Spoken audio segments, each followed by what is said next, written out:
It was the autumn of 1926 when Evelyn Hart arrived in the quiet English town of Bridgeley, a place so small, even the wind seemed to move slower there. The station was nearly empty, the fog rolling low across the cobbled streets. Evelyn stepped off the train, clutching a worn brown suitcase and an envelope sealed with the mark of a solicitor. Inside it was a letter, simple and chilling in its own way.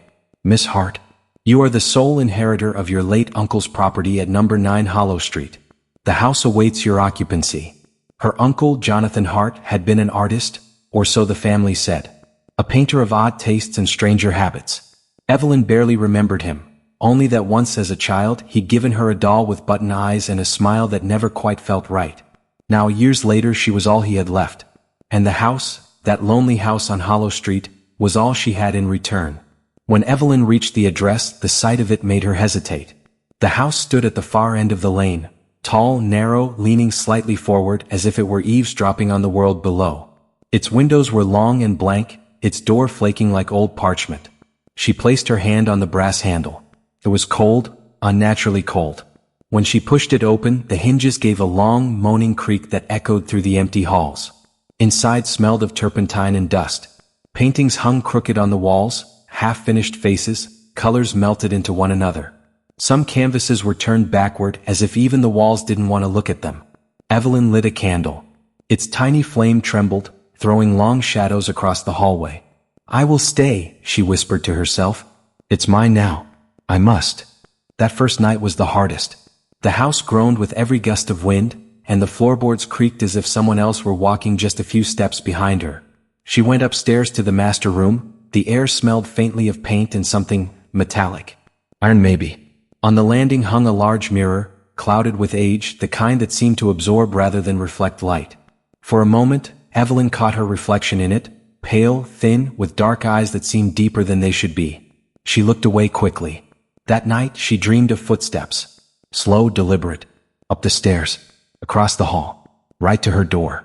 When she woke, the candle had burned low, and she thought she heard breathing just beyond the door. She opened it. There was nothing there. Only the silence of the house and the faint smell of old paint. The next morning she went into town for groceries. The grocer, an elderly man named Mr. Keene, looked startled when she mentioned where she was staying. Number 9 Hollow Street? He asked, nearly dropping his scales. Good heavens, miss, that house shouldn't be lived in. Why? Evelyn asked softly. Because your uncle lost his mind there. He painted things that weren't real, talked to them even. Neighbors heard him shouting through the night. Said he'd argue with his paintings. Evelyn frowned. He was an artist. Maybe it was just loneliness. Keene shook his head. Loneliness don't make a man smile at his own reflection till he dies. He lowered his voice. When they found him, he was sitting before a mirror, brush in hand, grinning. Evelyn went home that afternoon without saying another word. That night she avoided the mirror. Days passed. She began cleaning the rooms one by one, chasing away years of dust. But no matter how much she scrubbed, the air never felt fresh. The house seemed to breathe. One afternoon she climbed to the attic. Beneath an old tarp she found dozens of canvases stacked against the wall. She pulled one out, wiped the dust away, and froze. It was a portrait of a woman, young, sorrowful, her face turned slightly to the side. Evelyn's hand shook as she traced the outline of the jaw, the curve of the mouth. It looked like her. She stared for a long time. Maybe she was imagining it. Maybe he just painted someone similar. But the next painting, and the next, and the one after that, all of them were the same woman. Each portrait showed her older, sadder, as though time itself had been painted onto her skin. The last canvas was unfinished, the woman standing before a mirror, her eyes hollow. This can't be, Evelyn whispered. He couldn't have. But deep down she wasn't sure. That night she dreamed again. She was standing before the mirror on the landing. Her reflection was whispering something she couldn't hear. The words were soft, almost kind, and then they weren't. She woke gasping. The candle beside her had burned down to the wood, the wax running like tears. She turned her head toward the mirror, the one she had faced to the wall. It wasn't turned anymore. It was facing her. And her reflection was smiling. She screamed. The reflection did not. The next day, when Mr. Keene came to deliver milk, he found Evelyn pale and trembling on the doorstep. You look ill, Miss Hart, he said. Mr. Keene, she whispered, did you ever see my uncle after he died? He blinked. No, miss, of course not. Why? Her voice shook. Because I think he's still here. The old man crossed himself and backed away. Best not to say such things, he muttered and hurried off down the lane.